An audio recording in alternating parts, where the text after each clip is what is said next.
এবারে আপনারা জানেন 1 তারিখে নির্বাচন, 1 জুন। এই নির্বাচনে এবারে আপনারা প্রত্যেকে 2টো করে ভোট দেবেন বরানগরের মানুষ। হ্যাঁ বলুন, আপনারা বরানগরের মানুষ 2টো করে ভোট দেবেন, একটা বিধানসভা এবং একটা লোকসভা। লোকসভায় আমাদের প্রার্থী শিলভদ্র দত্ত, বিধানসভায় আমি সজল ঘোষ। আপনাদের কাছে প্রার্থনা করতে এসছি, আবেদন করতে এসছি মায়েদের কাছে, গুরুজনেদের কাছে, আমার যারা সমবয়সী তাদের কাছে আমি সহযোগিতা চাইতে এসছি। একটাবার সুযোগ দিন বিজেপিকে, একটাবার সুযোগ দিন বিজেপিকে। আপনারা দেখেছেন প্রতিদিন টিভিতে খুললে খুন খারাপি, রক্তাক্ত বাংলা। আপনারা দেখেছেন প্রতিদিন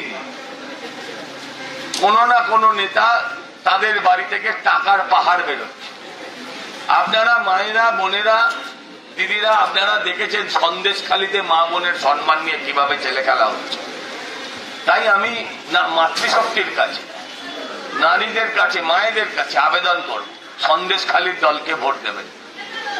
আপনি দেখেছেন এই সামনেই বেলগড়িয়াতে ফ্ল্যাটের ভেতরে টাকার পাহাড়, পার্থ চ্যাটার্জির টাকা, 50 কোটি টাকা যারা খাটের তলায় লুকিয়ে রেখেছে শুধু চাকরি বিক্রি করার টাকা। যোগ্য লোকেরা ধর্মতলায় শুয়ে আর অযোগ্যরা আপনার আমার ছেলের ক্লাস নিচ্ছে, লেখাপড়া করাচ্ছে মাস্টার হিসেবে। তাই আমি বলি, যারা আমাদের শিক্ষাটাকে চুরি করেছে, যারা আমাদের রেশনকে চুরি করেছে, যারা আমাদের মা বোনেদের সম্ভ্রমকে নিয়ে ছেলে খেলা করেছে, দয়া করে এবারে নির্বাচনে তাদের ভোট দেবেন। একটাই হাত জোর করে প্রার্থনা, আমি যে নির্বাচনটায় দাঁড়িয়েছি এটা মাত্র 2 বছরের জন্য, মা, এটা মাত্র 2 বছরের জন্য। যদি আপনার ভালো না লাগে 2 বছর বাদে আমায় পাল্টে দেবেন, কিন্তু একটা সুযোগ তো বিজেপিকেও দিন। আপনারা বলুন, এই বরানগরের মানুষ, হয়তো আপনাদের এলাকাটা নয় এইখানটা, কিন্তু আমি সর্বত্র খোলা ড্রেন, সর্বত্র পানীয় জলের হাহাকার। এখনো আপনাদের জঞ্জাল সাফ করার জন্য পরিবার পিছু 20 টাকা করে মাসে দিতে হয়, জঞ্জাল তো আছে আপনাদের কাছে। তাই আবেদন করতে একটা সুযোগ বিজেপিকে দিন, একটা বার বিজেপিকে দিন, এই আবেদন করছি। সবাইকে আমি প্রণাম জানাই, গুরুজনদের, যারা আমার সমবয়সী তাদের থেকে সহযোগিতা চাই, এই কথা বলে আপনাদের থেকে আমি বিদায় নিই।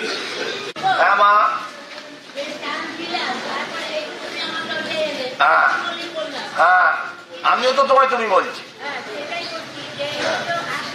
হ্যাঁ হ্যাঁ, আচ্ছা হ্যাঁ, আচ্ছা মা, এবার বলবো তাহলে তো 2 বছর বাদে আমাকে যখন আসবো ওপর থেকে জল ঢেলে দেবে। সহজ সরল কথা, ভোট কোনো ভিক্ষে নয়। তবু তাদেরই ভোট দিয়েছে। আচ্ছা তাহলে এবার একটু বলি, উল্টো দিকে ভোট দিলে তো সবাই যদি উল্টো দিকে ভোট দিত তাহলে তারা জিততো না। আপনি হয়তো উল্টো দিকে দিয়েছেন। আমি একটা কথা বলি মা, আমি আপনাদের কাছে এসছি, হতেই পারে এরপরে আর আসলাম না, আমার টিকিও দেখা গেল না। এটা 5 বছরের ভোট নয়, এটা 2 বছরের ভোট। একবার পাল্টে দিন, একবার পাল্টে দিন।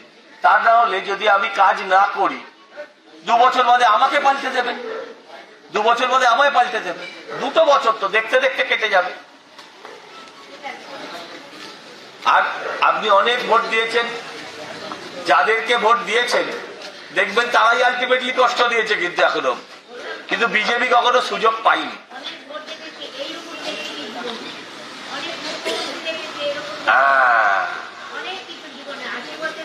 আপনি কিন্তু রাজনৈতিক সচেতন।